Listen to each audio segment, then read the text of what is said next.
Good evening, everyone, and welcome back once again to Vicious Rants. And of course, I am your host, your YouTube messiah, and often imitated, never duplicated superstar Tim Vicious. And we are talking about Extreme Rules.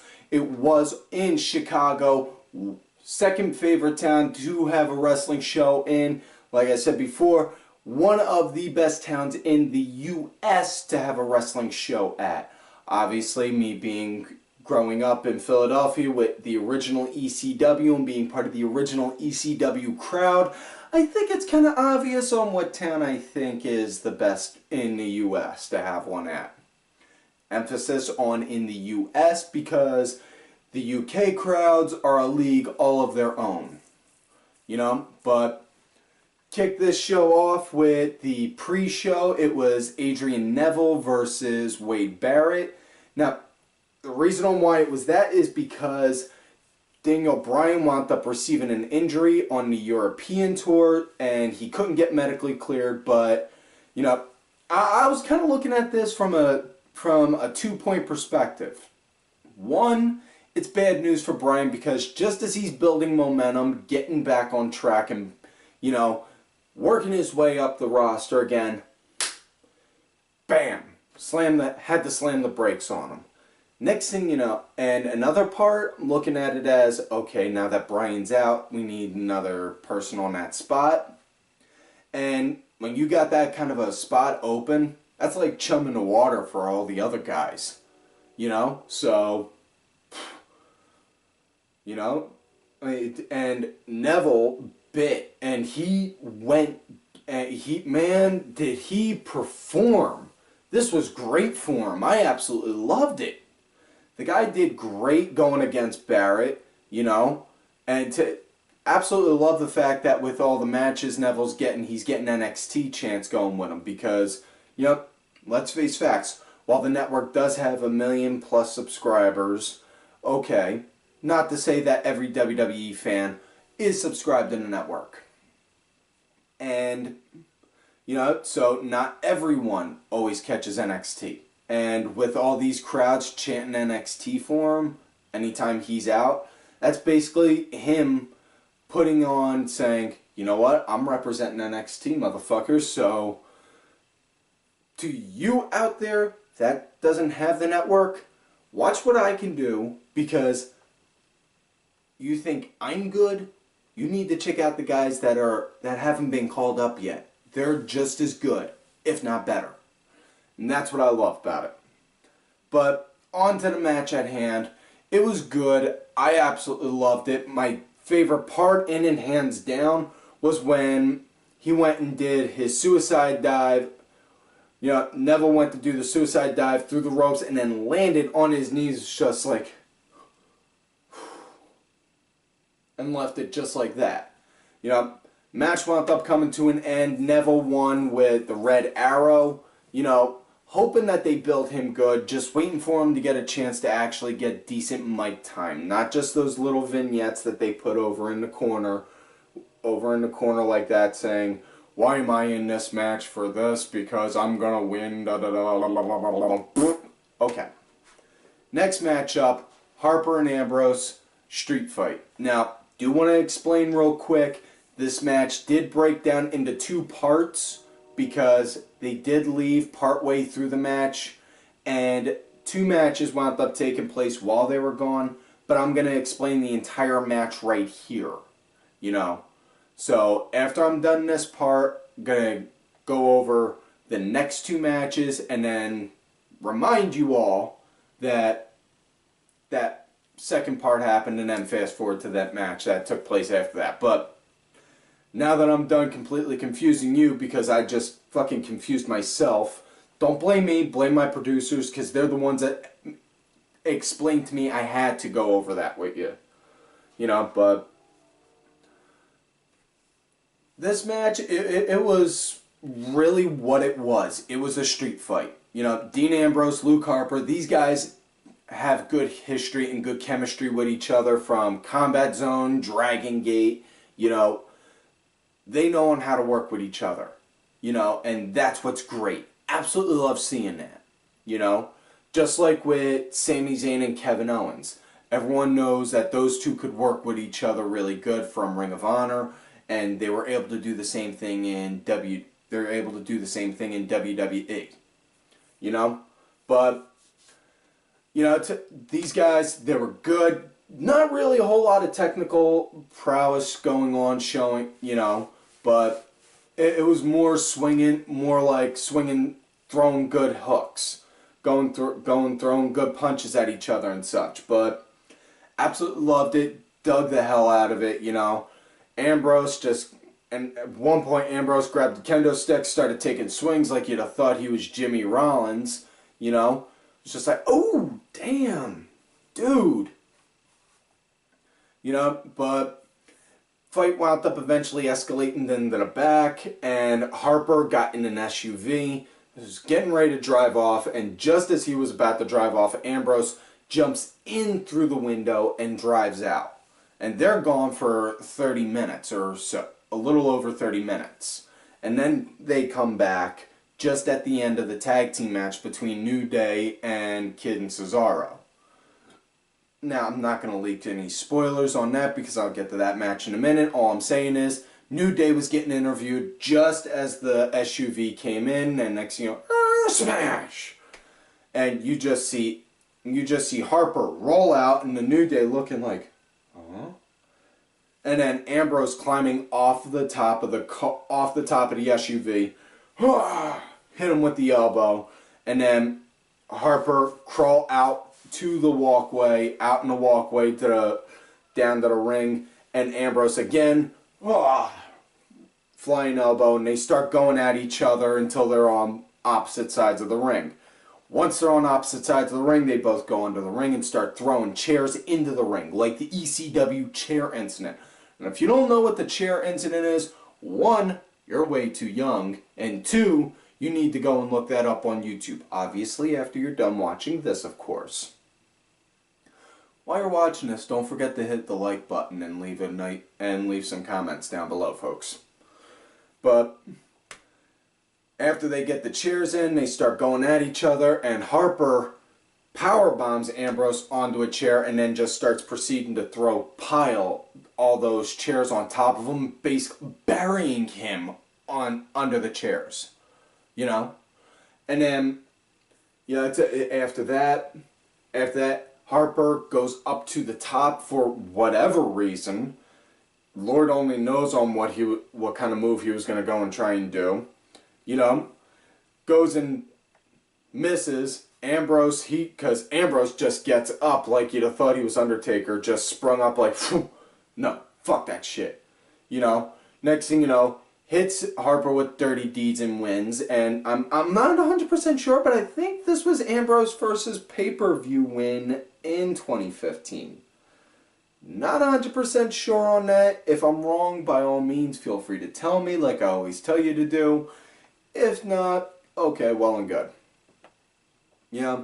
Next matchup, it was the Ziggler versus Sheamus Kiss My Ass match. I'm not calling it the Kiss My Arse one because, honestly, it don't feel right to me. I grew up being told that was a Kiss My Ass match.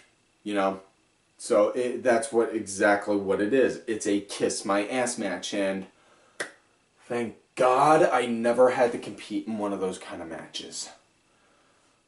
Man, I would not be able to look at myself the same if I'd have had to be in that match, no matter what, whether I won or lost, because I wouldn't want some dude's sweaty face all over mine, and I wouldn't want to put my sweaty face on some dude's. You know? But yeah. As far as what this match goes, I dug the shit out of this because you had Sheamus, who's going with this really nice big heel movement, you know, saying, "Where's all the real men? I'm the baddest." And then you got Ziggler, who's this small little underdog, like, dude, no.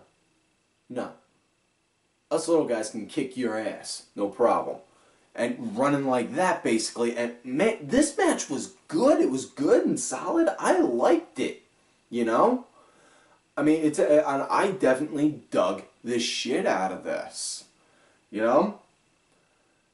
Yeah, I couldn't help but laugh though, because the whole time during this match, my timeline on Twitter at Tim Vicious wound up getting flooded like crazy, you know, with fangirls posting like crazy saying, I don't care on who wins and loses. I win either way, and putting up different pictures of when Sheamus and Ziggler's ass were shown on camera. And I just couldn't help but laugh. I thought it was funny that they were doing that, because in all honesty, I'm the same way when it comes to Lana, so, okay. You know, ladies, you can have your moment with that. I won't knock you on it. I'm the same way when it comes to Lana. Alright, so, back to the lecture at hand. You know, match wound up coming to an end. Sheamus went to go and hit a suplex. Ziggler countered it with a roll-up and got the 1-2-3. He won. Next thing you know, Sheamus just like, what? No, no, no, no, no, no, no, no, no, no, no, no, no, no, no. And, well, then Ziggler's just like, oh, no, no, no. You made this match. So, come on, pucker up. And started teasing, getting ready to go and pull his trunks down like, ooh. You know, getting ready to hike him down. And Sheamus, he's on his knees like, can't believe I'm gonna fucking do this. And just as Ziggler's about to pull his trunks down, Sheamus, wham, low blows him. Next thing you know, grabs the mic, basically says, you really think I was gonna do that? And then hikes his trunks up to where it looks like he's got like a wedgie or wearing a thong, and then proceeds to shove Ziggler's face into his ass cheek, you know. And yeah, you know they're going to wind up stretching this out and getting a match at Payback, especially considering what happened on the Fallout Raw. You know, with the Fallout Raw, Sheamus had a match with Dean Ambrose, and Ziggler just ran right in and started attacking Sheamus and wound up giving Sheamus a DQ win. You know, they're dragging this into another match at Payback, and at the way it's going, I don't mind. Just so long as those two don't actually fight each other until that pay-per-view, you know, and just keep playing these mind games with each other. All well and good. You know? So, next matchup after that, it was New Day versus Kid and Cesaro for the tag titles. And, well, first off, right off bat, good Lord, Natty was on point that night on how she was dressed. Whew. You know, I don't care if she says she's a crazy cat lady. If she was a crazy cat lady and lived next door to me, guaranteed Tyson Kidd would have wound up kicking my ass for trying to hit on his wife more times than I could count. You know? But, yeah. This match, it was good, it was solid, it was everything I want in a tag team match. And oh my god, this was probably WWE's best tag team match that they've had in 2015. You know, and I dug the hell out of it. You know, and I emphasize WWE's best tag team match in 2015 because, well, there are plenty of other really good tag team matches that have taken place, you know, in other promotions. But, yeah, now, the New Day, still not a fan of them, but I'm digging on how they're taking all the crap that the fans are giving them and using it against it. And using it to help build themselves up even more. Good example with that is, you know, partway through the match, Kid goes and does a suicide dive, knocks down Kofi, and then Big E takes him down. Xavier Woods is all like, yeah, yeah. And then just as he's doing that, the crowd's booing him. He's like, what? Why are you doing that? Why? We're taking them down. We're winning. They're feeding into it. They're feeding into it, which is good. They need to do that if they're going to run as a heel, you know? And good example, back when I was wrestling, I was doing a match one time, you know, and I was swinging we were at that point in the match where, you know, we're doing the infamous swinging back and forth at each other thing, you know, and I'm starting to get the upper hand. Next thing you know, I see out of the corner of my eye and I hear this one fan going, yelling, you suck, Vicious! And I wasn't in the best of moods that day either because I was dealing with a lot of personal crap. I'm like, wham, hold that thought. climb out under the ring, go over to the guy and like, I suck? You think I suck? Dude, you are at a backyard show wearing a DX shirt, yelling at the wrestlers. When you got enough balls to step into that ring and say something to me, then that's when you could say if I suck or not. And I grabbed the guy who was sitting next to him, his cup, whether it was, I think it was filled with like beer or chewing tobacco spit, and just splashed it right on him, and then went back into the mat and finished the match. I proceeded to lose the match, but the fact is, I did that and that helped generate more heat with me, and I used that to my advantage. You know? But on how the tag match between Cesaro and Kid and the New Day ended, didn't like it, but I see the reasoning behind it, you know? It was the New Day won on how it came to an end. Cesaro and Kid went to hit their move, the Cesaro swing with the drop, followed with the drop kick. You know, Cesaro got that. He got the pin. Just as he went down for the pin, Woods got up on the apron to distract the ref. Natty came over, slapped Woods like a little bitch, and then Kid proceeded to kick what taste was left in Woods' mouth out. Big E came over, took out Kid, and then Cesaro took out Big E, and then Kofi did a quick roll-up on Cesaro. And the big thing that they were pushing with that roll-up is saying that Kofi was holding on to the tights, and he was like this the whole time, tugging on it, you know, and they won. Now, I'm not a fan of the fact that they won, but the fact that they did now gives us more of a reason to not like them, because they're a team we don't like, and they have the titles. So it makes sense. So after this match was when part 2 of the Chicago Street Fight wound up taking place with Ambrose and Harper. So we're skipping that altogether, and now we're fast forwarding to the next match that followed that, which was the Russian chain match between Rusev and Cena for the US title. And for like the day or two before the pay-per-view, it was coming up on my Twitter every now and again for a good bit. Why is it a Russian chain match? What's the difference between a Russian chain match or a German chain match or an American chain match? And I think just because I worked in a metal foundry for a good while, I kind of have this mindset, but I think it's supposed to emphasize saying that Russian steel is supposed to be stronger than American, you know? But, you know, it's either way, that was the point on it. You know, it's chain match though, you know, this was actually pretty decent. Not a big fan of Cena. Everyone knows that. Obviously, you know. But I'm digging the hell out of his run with this title and doing the open challenge each week with everyone, because, you know, he's building the title up and he's giving the title credibility again, which is what is needed, you know? I mean, he's already put it up against Ambrose, Stardust, Wade Barrett, Kane, you know, a handful of guys already, and I'm completely freaking impressed on that fact, you know? I mean, it's, I'm hoping that his run with it will wind up giving this title more credibility in the long run, you know?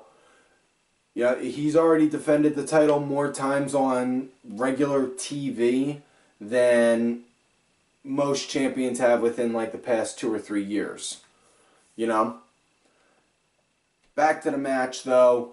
You know, it was pretty decent. You know, I was digging it. It was, you know, this pay-per-view was kind of living up to its name, where not like going extreme like ECW, blood and guts, but more like everyone was going and swinging at each other and, you know, swinging for the fences, so to say.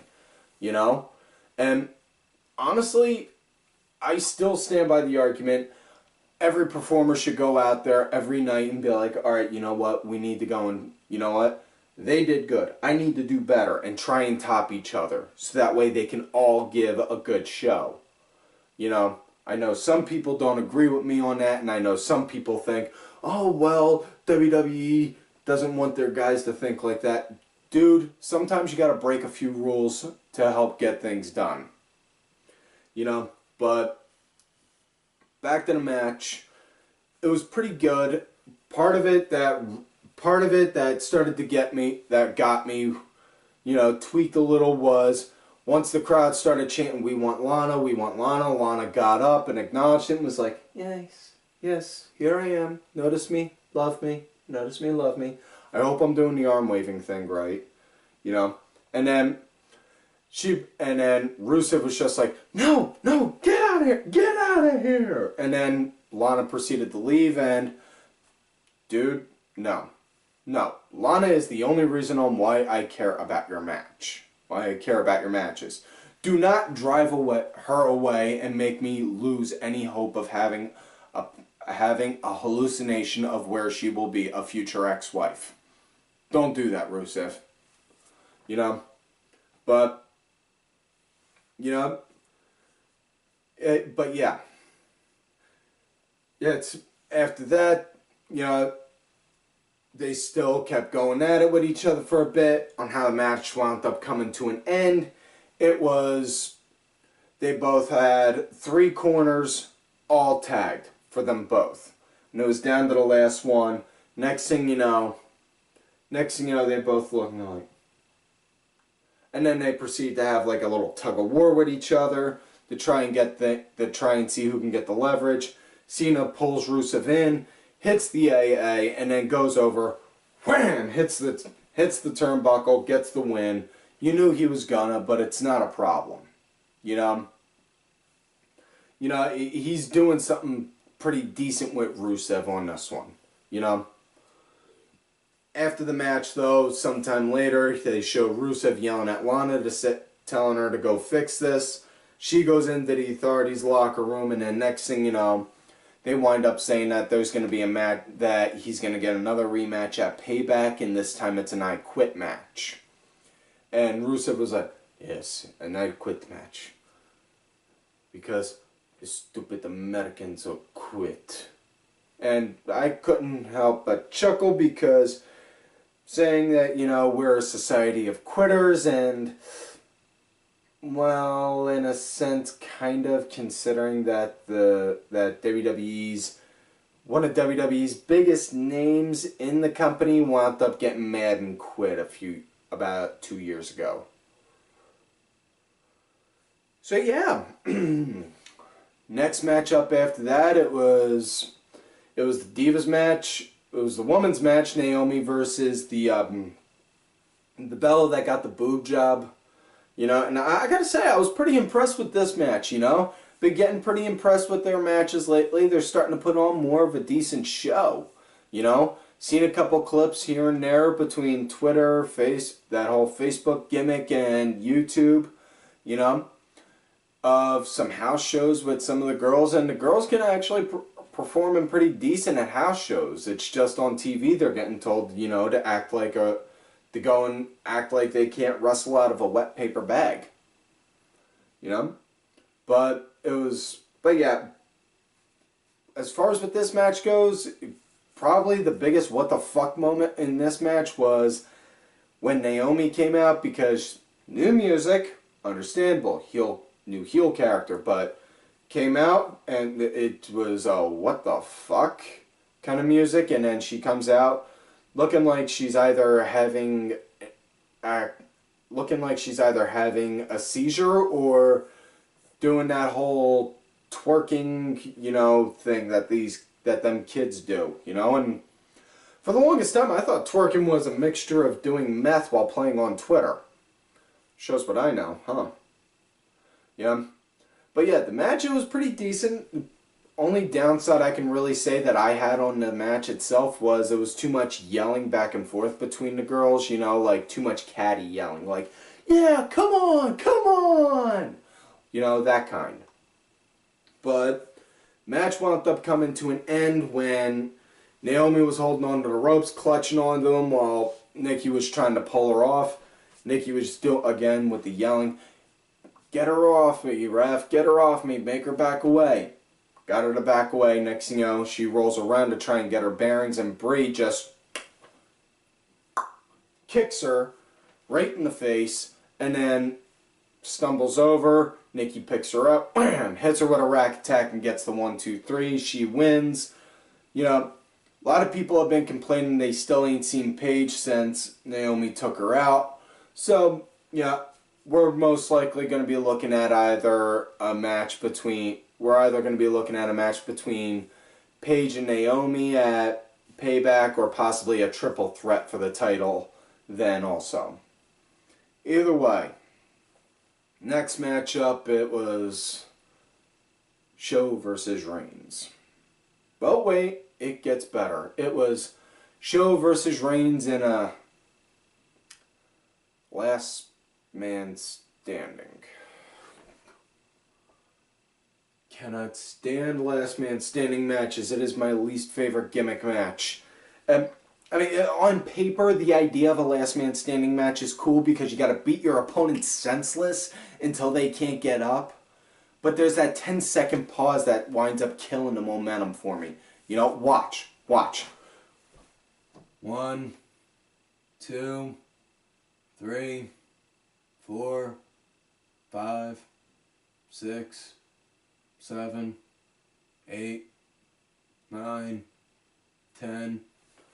Now you see, during those 10 seconds, I guarantee if this was the War Paint and Mask show that Ali Ben and Mask Mark do, everyone would have turned it off right then and there. But seeing as on how it's not, and this is Vicious Rants, and we actually do the show right, nobody left, and those 10 seconds were a prime example on the issue that I got with Last Man Standings. But that aside, surprisingly, this was my favorite match between Show and Reigns that they've had between each other so far, which is kind of saying something, you know. But yeah, it was pretty good between them. I think the reason why I probably dug this match out of all of them more so than anything was because of the amount of, not much wrestling going on, more so as like, just, beating each other to senseless. And that's the kind of wrestling I normally tend to like to watch, is the kind where you want to beat each other senseless. Yeah, and they were doing that. Yeah, it's a couple times, it's right in the beginning of it, actually, I should say. Reigns went to set up a table, Show, wham, breaks it. Reigns goes and grabs a Singapore cane, takes a couple shots at Big Show. Big Show grabs it, snap, breaks it right across the knee.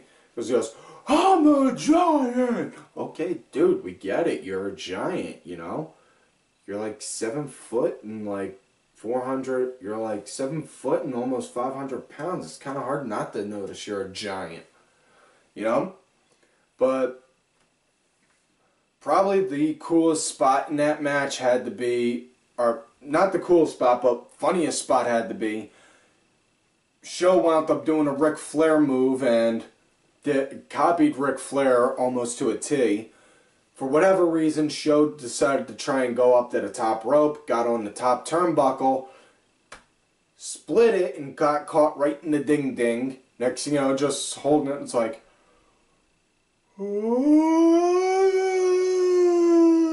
just like Ric Flair. And that was hilarious right there, But coolest spot had to be Big Show choke slamming Reigns over the top rope through two tables that were next to each other, just like this, and then next thing you know, the tables just, breaking in on each other, breaking in like that, and just wow. Yeah, that was cool, and they did good with that.